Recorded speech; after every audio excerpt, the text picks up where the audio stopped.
Thanks for staying with us, and you're watching Channels Television. Welcome to News at 5. I'm Ayotunde Balogun. We start off from the courts, where Justice Mohammed Garba Umar of the Federal High Court in Abuja has fixed January the 22nd this year for the commencement of trial of the 2023 presidential candidate of the African Action Congress, Omoyele Sowore, over alleged criminal defamation of President Bola Tinubu. Now, the case arose from a 5-count charge filed in September 2025 by the Department of State Services, the DSS, against Mr. Sowore, alongside social media giants X Corp and Meta Platforms Incorporated, over posts allegedly describing President Tinubu as a criminal. However, following an application by the counsel to the DSS, Akinlolu Kehinde, a senior advocate of Nigeria, the court on Monday, that's today, struck out the names of the 2 foreign companies from the suit. In the amended charge dated December the 5th, 2025, the DSS slammed Omoyele Sowore with 2 counts bordering on the alleged defamation of President Bola Tinubu in his capacity as President of the Federal Republic of Nigeria. Workers of the Federal Capital Territory Administration and the Federal Capital Development Authority have commenced an industrial action shutting government activities across Abuja. Our correspondent who visited the FCTA Secretariat earlier today observed a heavy security presence at the entrance, with personnel from the Nigeria Security and Civil Defense Corps and the Nigeria Police stationed at the gate. Workers were then barred from entering the premises. The strike is expected to affect all FCTA secretariats, departments, agencies, area councils and parastatals, effectively grounding official activities within the Federal Capital Territory.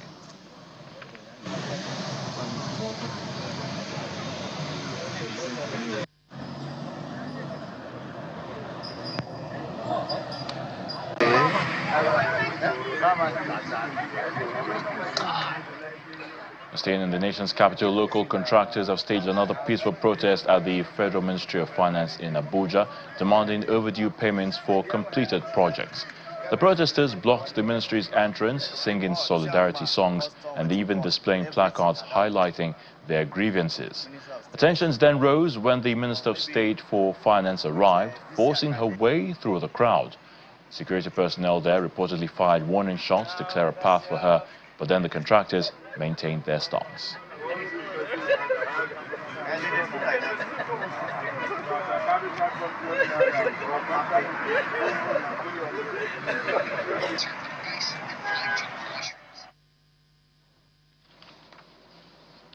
Suspected kidnappers have abducted a chieftain of the All Progressives Congress in Ondo State, Prince Omoyele. The victim, who is also the Director General of the Ashwaju Media Team, a support group for President Bola Tinubu, who was reportedly kidnapped in the Bokoda headquarters of Ilaje local government area. Reports indicate that Prince Omoyele was forcefully taken from his office along the Okonga-Olodo junction by armed men who then whisked him away in 2 Toyota Hilux vehicles. Reacting to the incident, Ilaje local government chairman, Honorable Maurice Orikpeaye, described the development as shocking, noting that the matter has been reported to the relevant security agencies. Meanwhile, the Ondo State Police Command has appealed to residents to remain calm, assuring them that measures have already been intensified to secure lives and property and to ensure the victims' safe rescue. The Executive Secretary of the National Human Rights Commission, Mr. Anthony Ojukwu, is advocating the need for stakeholders in the justice sector to address structural gaps in awareness, enforcement and community-level protection of persons living with HIV. Addressing participants in Abuja at the Access to Justice Coordination Forum for the Protection of Persons Living with HIV in Nigeria, Mr. Ojukwu laments that despite existing anti-discrimination laws such as the HIV and AIDS Anti-Discrimination Act 2014, high-level discrimination still persists in the country.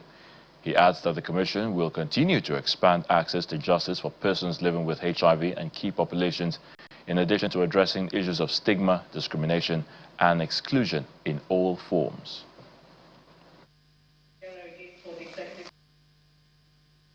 Despite progress, the landscape of people living with HIV and key populations remain fraught with persistent challenges, and I name some of them. Stigma and discrimination continue to hinder access to health services, employment, education, and community life, undermining dignity and equal treatment of many Nigerians. legal and institutional barriers, including criminalization based on sexual orientation and identity, exacerbate and exclusion, and often lead to arbitrary arrest, torture, and cruel or degrading treatment. Limited access to justice remains a major obstacle, particularly for vulnerable and impoverished individuals who cannot navigate complex legal processes without support. Many are unaware of their rights or unable to access effective remedies. The Lagos State government has warned residents to stay away from accident scenes following reports of fuel scooping from a fallen tanker at the Tinkan-Liverpool Bridge area of Apapa. The warning followed the overturning of a diesel tanker on the bridge inward Mile 2 early on Monday today, leading to fuel spillage and severe traffic disruption along the busy corridor. The Federal Road Safety Corps confirmed the minor truck crash on Liverpool Bridge outward Apapa, Lagos, with no casualties reported. The incident occurred around 8:17 a.m. today, January the 19th, and was quickly attended to by FRSC operatives. 3 adult males were involved, but all escaped unhurt. Preliminary investigations suggest speeding and reckless driving as the cause, despite the road being in good condition. The FRSC, alongside the Nigeria Police and other agencies, are on the scene, managing traffic and securing the area to prevent further incidents.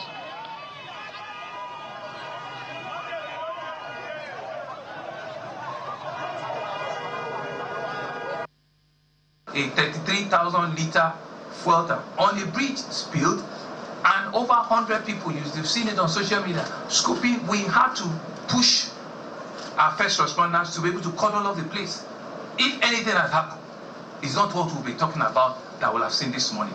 You see, people need to understand that it is a big city we're dealing with, and emergencies and safety of life and property is still the paramount thing that we need to safeguard.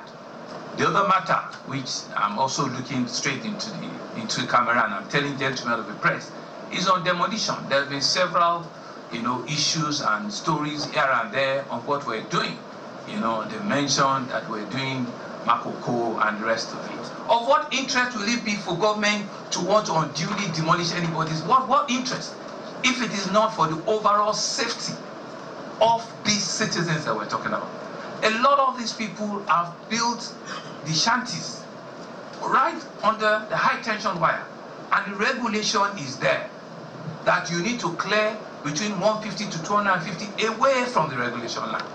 So what we're doing is that we're not demolishing the whole of Makoko. We're clearing people not to get to Third Mainland Bridge and to stay off behind the high tension.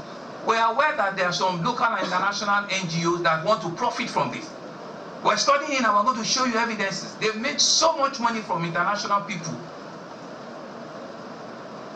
and that they've asked for so much grant and wealth into those places, and it's just for them to cover their own lies and the fact that they've not done what they said they were going to be doing.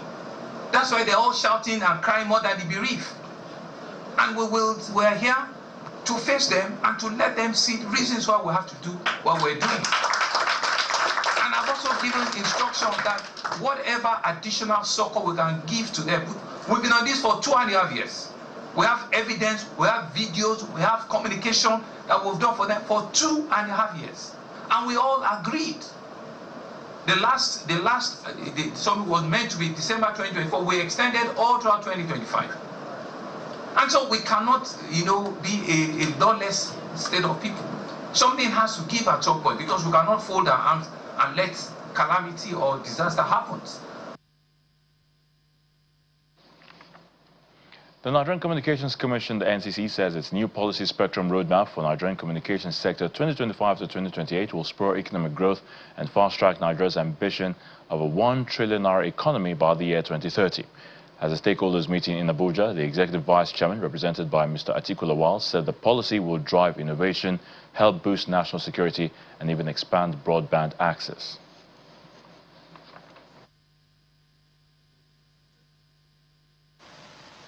Catalyzing digital transformation and economic prosperity. This aligns with the federal government's renewed hope agenda and the President Bola Ahmed Tinubu's aspiration for a $1 trillion digital economy by 2030. Effective regulation is shared responsibility. The quality and the impact of the framework we develop depends significantly on your contributions. We remain committed to a consultative, evidence-based, and transparent approach. Your insight today will shape the policy direction and the defined trajectory of Nigeria's digital ecosystem. Together, let us build frameworks that support innovation, enhance quality of experience, expand digital access, foster investment, and strengthen investor confidence, positioning Nigeria as the digital heartbeat of Africa.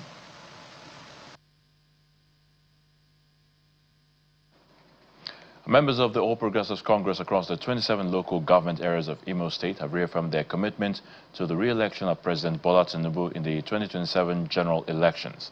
At the stakeholders meeting held in Isiebu community in Isia Lambano local government area, a former senator representing the Imo North Senatorial District, Ifeanyi Ararume, says the party in the state is fully mobilized to deliver no fewer than 2 million votes for President Tinubu's re-election bid.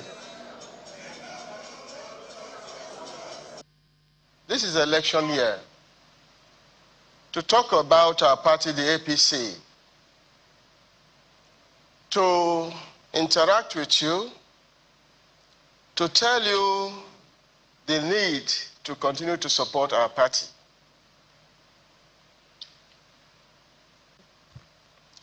And to tell our people the need to continue to support our president so that he returns to complete the very good work that he has started. And I'm sure for us to achieve that, we must work as a party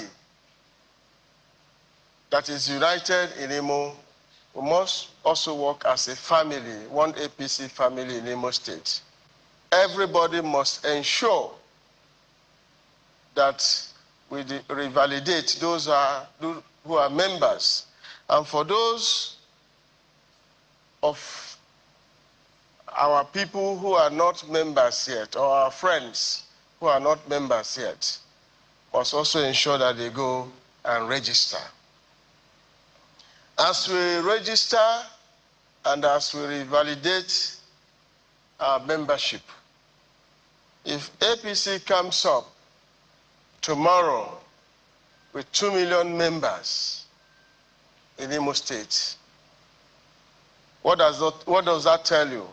It tells you that APC is already won the election. When we come back after the break, Oyo State Governor Seyi Makinde inaugurates the Oyo State Council of Obas and Chiefs. Details after this. Please stay with us.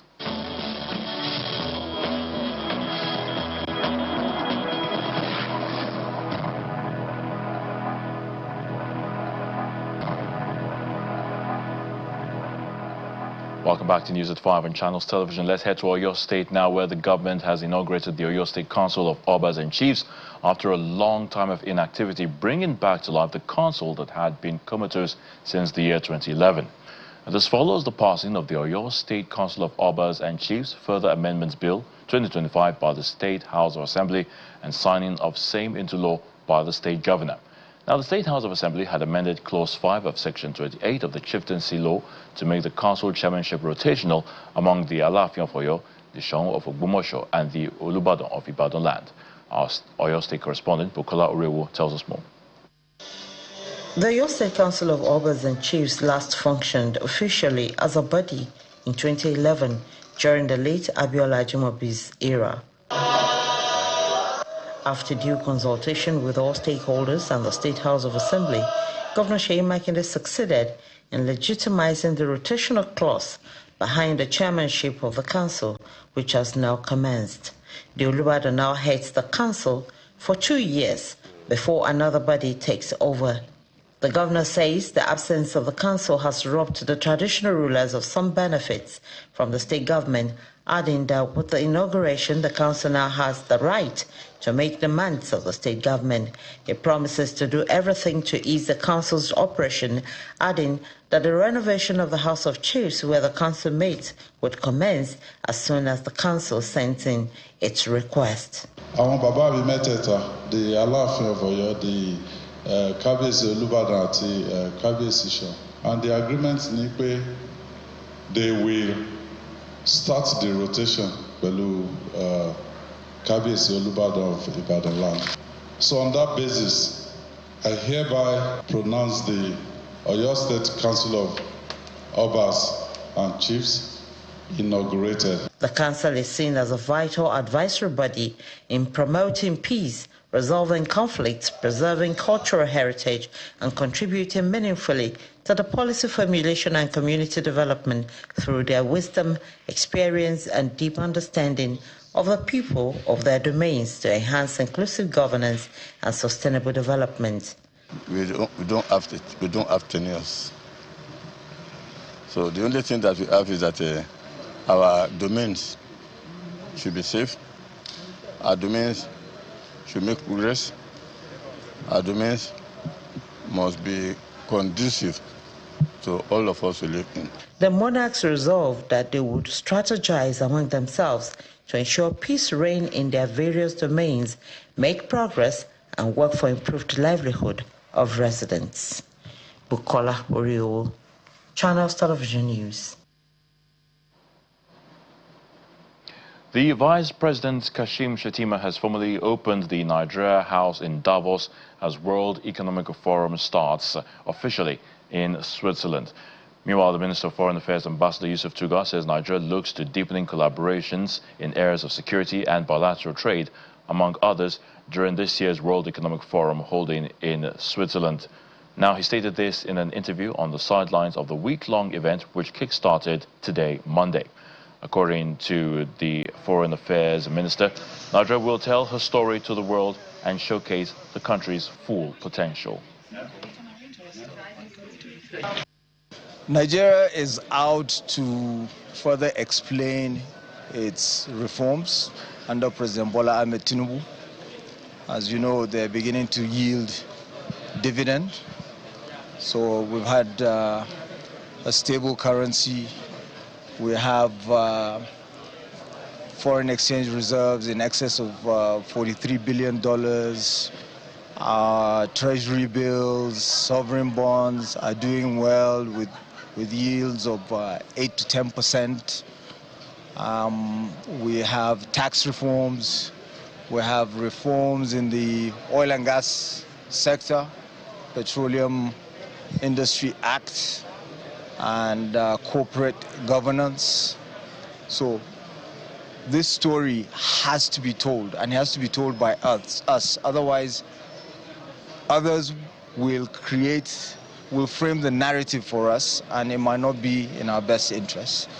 And for us in the Ministry of Foreign Affairs, we're also here to engage. We're going to have some very serious meetings with some of the major, big tech players, because we also want to be involved early enough in AI governance. We've created an AI unit in the Ministry of Foreign Affairs. We want to discuss the issue of migration. We're concerned about our diaspora.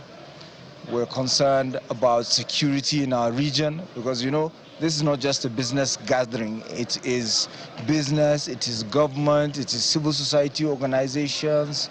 It's all of that. And governments, of course, that are coming from all parts of the world.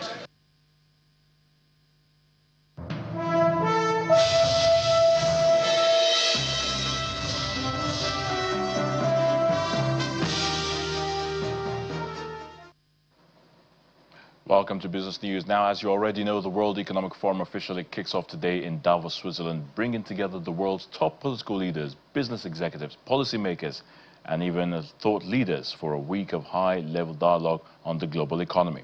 Now, this year's meeting comes at a critical time as economies grapple with slowing growth, persistent inflation pressures, geopolitical tensions, trade, tariffs, and even rapid technological change. Key discussions at the forum are expected to center on global growth prospects, the future of technology and artificial intelligence, climate action and energy transition, as well as the major trends likely to shape markets and investment flows in the year 2026. Nigeria also unveiled the Davos Nigeria House amidst the meetings as the delegations led by Vice President Kashim Shettima, including the Minister of Trade, among other dignitaries, also presents huge investment and trade opportunities to investors.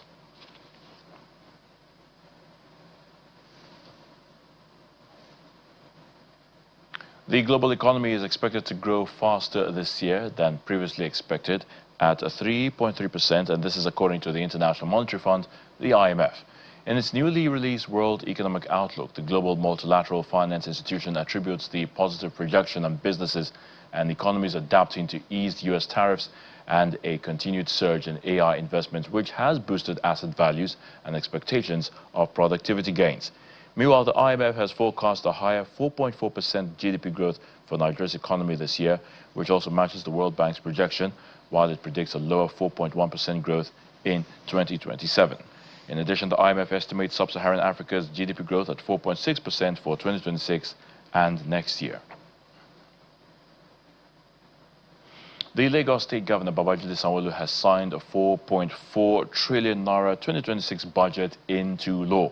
Governor Sanwo-Olu, who signed the budget at the Lagos House Alausai in Ikeja, says it is anchored on 4 pillars: a human-centered approach, modern infrastructure, a thriving economy, and effective governance, all aligned with the state's Themes Plus agenda. The lawmakers in the State Assembly approved the bill for the 2026 fiscal year, which will be reflected across the 5 divisions of the state.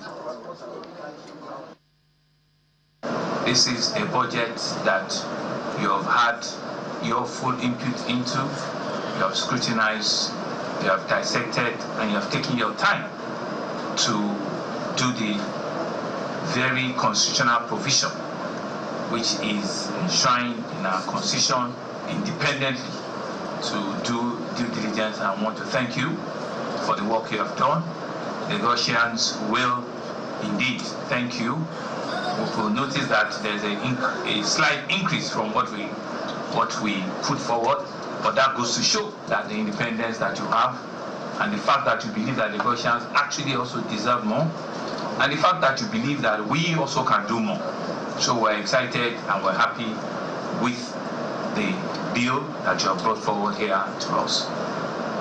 For us in the executive, it is another opportunity for us to do the work and do it well. It's a budget of shared prosperity that has been properly christened, and sharing prosperity meaning that it's an inclusive government. It's a budget that wants to carry everybody along.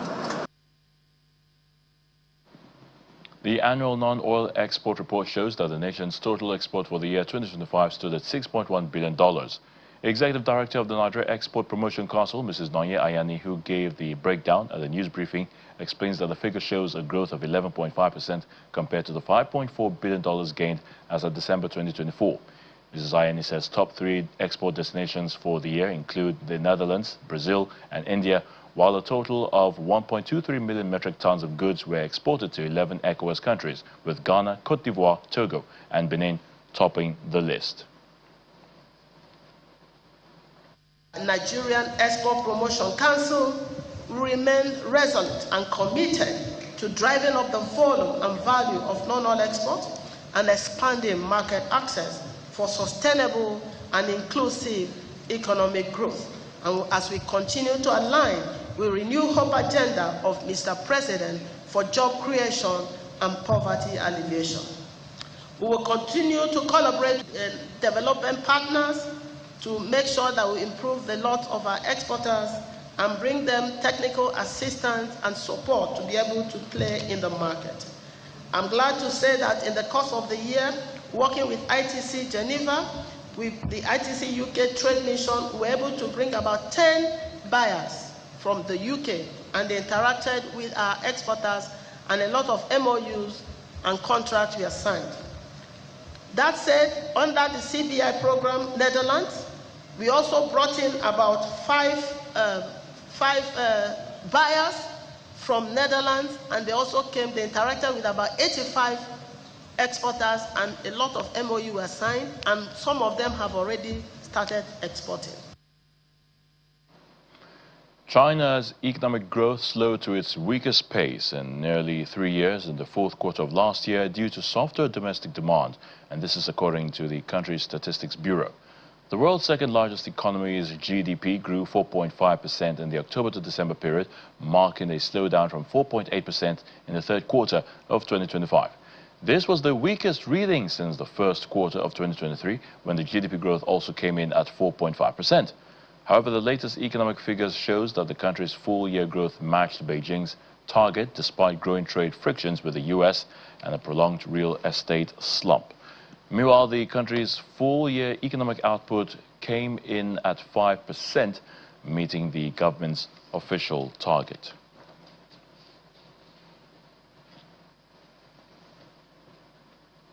And that's the news at 5. Many thanks for watching. I'm Ayo Tunde Balogun. Up next is The World Today.